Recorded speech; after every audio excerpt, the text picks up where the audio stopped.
มื่อสงค่ะพี่น้องปันแหงเอาหางเสียงจุ้มข่าวผู้ใดฮอกเขาขาดังเสียงในวันที่6 เดือนโนเวมเบอร์ปี2025ยามกลางค่ำหมอก8 โมงมื้อว่าใน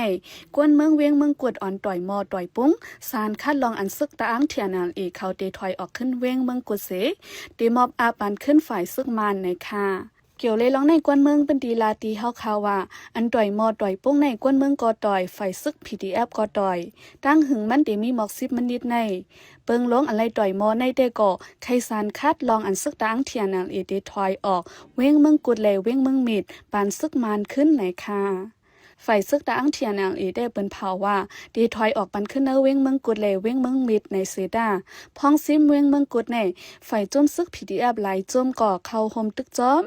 ย้อนนันดาเดเกตเคเปิ้นดีในเดไฟซึก PDF เขาดีเฮกลางกว่าแทงในค่ะ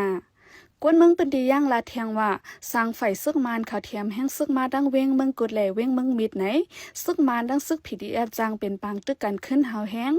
ย้อนนั้นกวนเมืองหมางเจออ่อนกันเงื่องไปทาดังตีก็มี